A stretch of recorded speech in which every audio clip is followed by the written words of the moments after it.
கோயில் திருவிழாவில் அதிக அளவான கூட்டம் போய் மருந்து தருவது, விளையாட்டை பார்க்க போகிறது, இது உண்மையிலேயே நாகரிகமான சமூகத்திற்கு ஒரு நல்ல அடையாளமாக இதை என்னால் பார்க்க முடியல.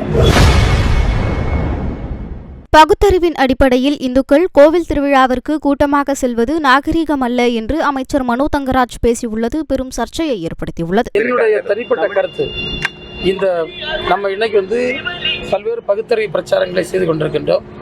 ஒரு பகுத்தறிவின் அடிப்படையில் ஒரு சமூகத்தை கட்டமைக்க நாம் முயற்சிக்கின்றோம்.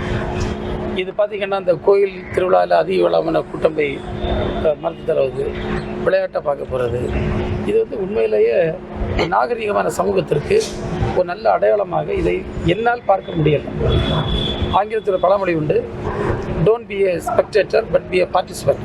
நீ பார்வையாளராக இருக்காத, பங்கேற்கக்கூடியனா இருக்கு. இன்னைக்கு இதில் போல எத்தனை பேர் கிரிக்கெட் மட்டையை தொட்டு பார்த்துருக்காங்கன்னு எனக்கு தெரியாது.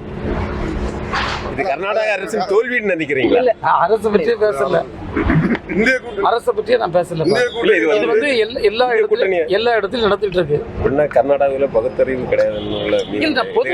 நான் தம்பி மக்கள்கிட்ட சொல்ல என்னுடைய அன்பான வேண்டுகோள், பொது இடங்கள்ல கூட சமயம் பொதுமக்கள் நம்ம அறிவை பயன்படுத்தி இப்படி தள்ளி முந்தி போய் ஒரு நெருக்கடி ஏற்படுத்துவது என்பது பொதுமக்களே அதை தவிர்க்கணும்.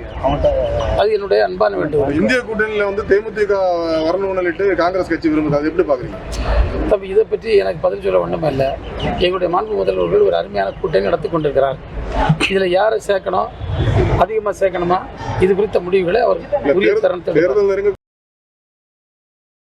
செய்திகளை உள்ளது உள்ளபடி தெரிந்து கொள்ள ரெஃப்ளெக்ட் நியூஸை சப்ஸ்கிரைப் பண்ணுங்க.